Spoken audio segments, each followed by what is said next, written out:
खैरियत से जब मैं पूछती हूँ तो मुझे सबसे पहले ये कहते हुए ही जहन में ख्याल आता है कि पाकिस्तान क्रिकेट को अगर हम फॉलो कर रहे हैं तो पता नहीं कैसे खैरियत से होंगे। बिकॉज एक तरफ जहाँ मेंस टीम की बात करें तो जो हालात हैं वो हम देख ही रहे हैं, और फिर साइड लाइन्स पे जो सब कुछ हो रहा है, एंड देन वुमेन टीम की बात करें तो वो भी हालात हमने कल देख लिए। खैर उसके हवाले से भी डिस्कशन होगी कि वुमेन्स वर्ल्ड कप में किस तरह कैंपेन का स्टार्ट किया पाकिस्तान वुमेन टीम ने।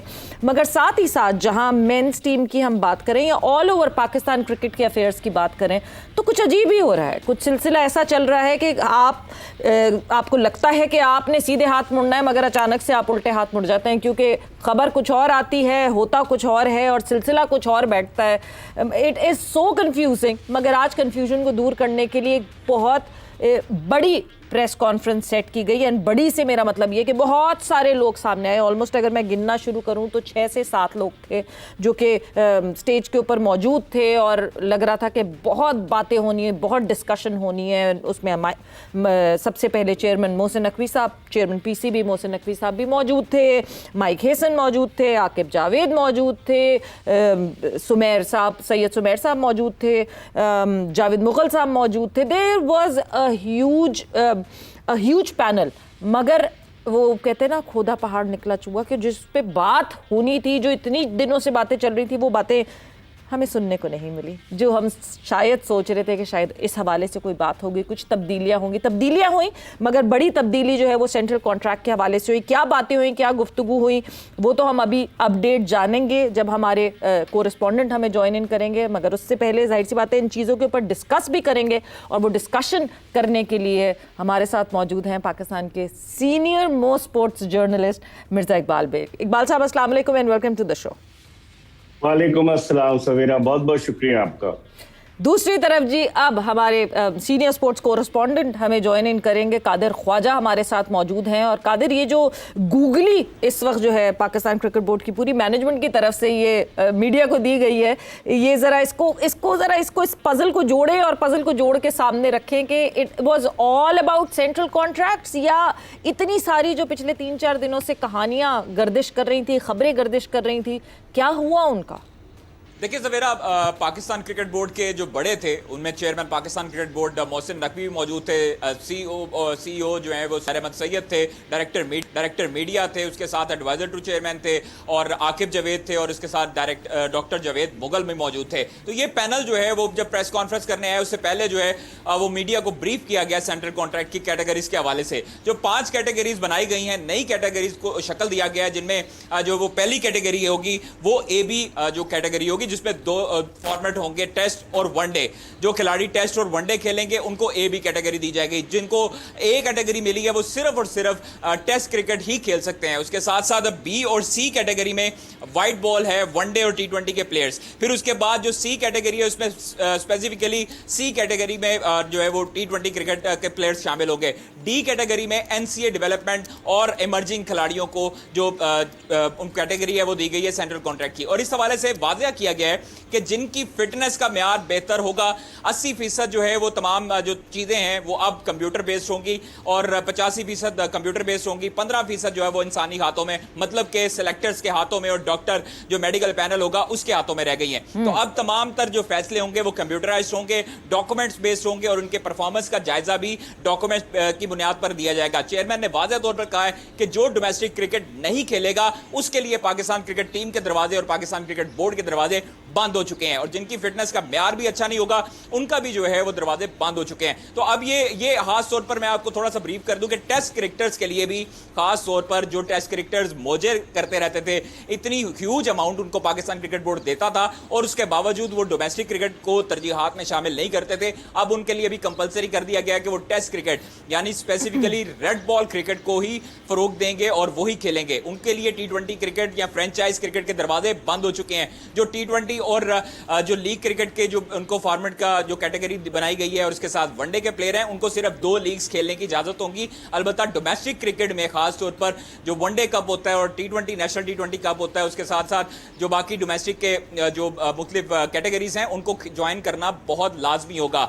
इस हवाले से तमाम खिलाड़ियों से मुलाकात भी की है चेयरमैन पाकिस्तान क्रिकेट बोर्ड समेत जो दीगर ओहदेदारान थे। उन्होंने लाहौर के मुकामी होटल में मुलाकात की है, जिन्होंने आज व्हाइट बॉल कैंप के लिए रिपोर्ट भी करना है, जिनमें बाबर आजम आजम भी शामिल है। अब जो सवाल पैदा होता है वो ये है कि बाबर आजम ने गुज़िश्ता साल एक भी डोमेस्टिक सीजन नहीं खेला, जिसके बाद जो है उनके लिए मुश्किलात बढ़ चुकी हैं और अब हो सकता है, जो जराए हमें बताते हैं, कि उनको सेंट्रल कॉन्ट्रैक्ट भी नहीं दिया जाएगा। इस समेत जो मुख्तलिफ क्रिकेटर्स हैं जिनका जायजा लिया जा रहा है, जिनकी फिटनेस का म्यार चेक किया जा रहा है, डॉक्टर जावेद मुगल कहते हैं कि जो फिटनेस का म्यार हमने सेट किया है, अभी भी फिटनेस जो तमाम खिलाड़ियों की है वो पार लेवल से कम है, वो बिलो एवरेज दिखाई देती है। और इस हवाले से तमाम जो प्लेयर्स हैं उनकी फिटनेस के लिए हम बाकायदा तौर पर उनका स्कैनिंग भी करेंगे और बाकायदा तौर पर उनका।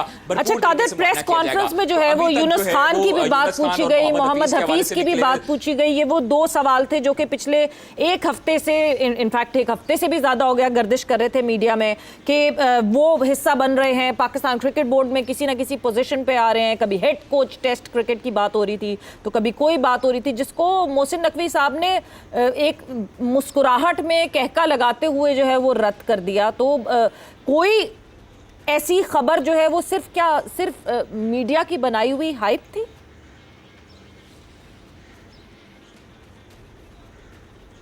देखिए, चेयरमैन ने आज बाकायदा तौर पर वाज़ेह किया है यूनुस खान के हवाले से भी और मोहम्मद हफीज के हवाले से भी कि वो इन तमाम क्रिकेटर्स के साथ राब्ते में जरूर हैं, क्रिकेटिंग सर्कल जो है वो अपना बड़ा करने जा रहे हैं, लेकिन अभी उनके लिए क्या ओहदा डिफाइन किया है वो अभी जो है वो उसका फैसला नहीं हो सकता। और ये उनको बातें मीडिया से ही पता लग रही हैं कि ये फैसले हो चुके हैं। अलबत्ता ये फैसले नहीं हुए कि यूनुस खान को सरफराज की जगह लाने का फैसला किया गया है या मोहम्मद हफीज जो है वो सिलेक्शन कमेटी में होंगे, और ये अभी तक फैसले नहीं हो सके। अलबत्ता मुलाकात के हवाले से उन्होंने बिल्कुल डिनाई नहीं किया और उन्होंने कहा है कि मुलाकातें हुई हैं और तमाम जो क्रिकेटर्स हैं उनकी जो हम एक्सपर्टीज हैं उसको हम यूटिलाइज करने की कोशिश करेंगे और आइंदा आने वाले वक्त में जो खला हैं उनको पुर करने की भी कोशिश किया जाएगा। लेकिन ये उनका बाकायदा तौर पर ये कहना था, कैटेगोरिकली उन्होंने कहा है कि मीडिया से हमें ये खबरें मौसूल हुई हैं कि उन्होंने खुद ही इनको हेड कोच भी बना दिया और खुद ही उसके बाद जो है वो हेड कोच के ओहदे से हटा भी दिया। तो ये चीजें जो हैं ये चीजें चेयरमैन ने क्लियर की हैं कि इस हवाले से अभी तक कोई डिसीजन नहीं हो सका कि यूनुस खान को बैटिंग कोच या हेड कोच का ओहदा दिया जा रहा है, पाकिस्तान टेस्ट टीम का सरफराज को हटाने जाने का या फैसला किया गया या शान मसूद को हटाए जाने का फैसला किया गया। अलबत्ता अभी तक ये जो डिसीजंस हैं वो मंजर आम पर नहीं आ सके हैं। ठीक है कादिर, बहुत बहुत शुक्रिया हमें अपडेट करने का। एंड इकबाल साहब, सीधा मैं आपकी तरफ आऊँगी। सबसे पहले तो ये जो डिसीजन लिया गया जो है सेंट्रल कॉन्ट्रैक्ट की बात हुई, अजीब सी एक बात लगती है, एक साल में ऐसा 180 डिग्री का ट्विस्ट और चेंज आया पाकिस्तान क्रिकेट बोर्ड में कि जो पाकिस्तान क्रिकेट बोर्ड जिसने कैटेगरी डी में अपने टेस्ट क्रिकेट के कैप्टन को रखा था, शान मसूद जो कि कैटेगरी डी का हिस्सा थे पिछले सेंट्रल कॉन्ट्रैक्ट में, अचानक से अब उनको ख्याल आया है कि नहीं जी टेस्ट क्रिकेट को ज़्यादा वैल्यू देनी है और ए और बी कैटेगरीज जो हैं वो टेस्ट क्रिकेटर्स के लिए होंगे। ये मतलब ये अचानक से इंकशाफ हुआ पाकिस्तान क्रिकेट बोर्ड को कि नहीं जी टेस्ट क्रिकेटर्स को ज़्यादा वैल्यू देनी चाहिए? सवेरा, सबसे पहले तो जो कादिर ख्वाजा साहब बता रहे थे, खुद ही ये चला रहे थे कि जी यूनुस खान जो है वो हेड कोच बन रहे हैं, सरफराज की जगह कप्तान तब्दील हो रहे हैं। आप इनकी टाइम लाइन उठाकर देख लें, कप्तान की तब्दीली के हवाले से बड़े अरसे से बात कर रहे थे लेकिन कुछ भी नहीं हुआ। वो जो आपने शुरू में इंट्रो दिया ना कि खोदा पहाड़ और निकला चूहा, 9 जून 2024 को भी कुछ ऐसी सूरत हाल थी जब पाकिस्तान भारत के हाथों हारा था बड़े क्लोज मार्जिन से न्यूयॉर्क में T20 वर्ल्ड कप के, और कहा गया था कि सर्जरी होगी, लेकिन कोई सर्जरी नहीं हुई।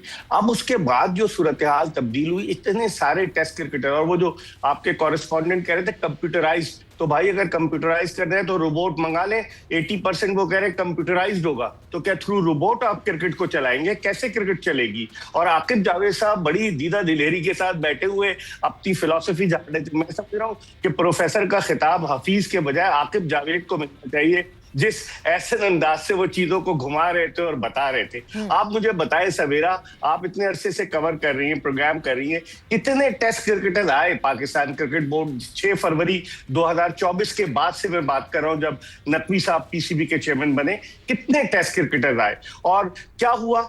मोहम्मद यूसुफ, अब्दुल रज़ाक, बेशुमार क्रिकेटर्स, अगर मैं नाम लेना शुरू करूं एक तवील फहरिस्त है। तो आप फिर दोबारा आप क्रिकेटर्स की तरफ लौट कर जा रहे हैं। आपने 5 मेंटोर्स रखे थे, उन्होंने क्या किया? आपके 5 मेंटोर्स में से 2 तो चले गए, 3 अभी भी मौजूद है। मतलब एक अजीब केओस है अगर आप इस तरह के इकदाम करेंगे, क्योंकि देखें चेयरमैन साहब बिजी रहते हैं माशाल्लाह, वजीर दाखिला है, मुज़ाकरात में भी सालिसी में भी रोल प्ले कर रहे थे, तो जो नीचे वाले हैं उनके लिए ये मौका मिल गया। अब मजे की बात है पीसीबी के डायरेक्टर मीडिया जो थे वो डाइस पर बैठे हुए थे, तो अगर इस तरह की खबरें आ रही थी जो चेयरमैन साहब कह रहे थे, मैं खुद देख रहा था, तो कम से कम पाकिस्तान क्रिकेट बोर्ड इस बात की तरदीद ही कर देता कि नहीं साहब ये महज अफवाहें हैं, और जब प्रेस कॉन्फ्रेंस होगी तो आपको क्लियर हो जाएगा। ये खबरें चलवाई जाती हैं, अपने लोगों के जरिए ये खबरें चलवाई जाती हैं। बाद लोग इन्हें बसूरत दीगर दूसरी जबान में टाउट्स कहते हैं, लेकिन ये खबरें चलवाई जाती हैं, और जब खबरें चल जाती है उसका रद्द अमल देखने की कोशिश की जाती है, और जब रद्द अमल आता है तो उसके बाद फैसला। और जहां तक बाबर आजम की बात है, मुझे लग रहा है कि आतिफ जावेद के दरमियान सर्द जंग जो है वो अब शिद्दत इख्तियार कर गई है।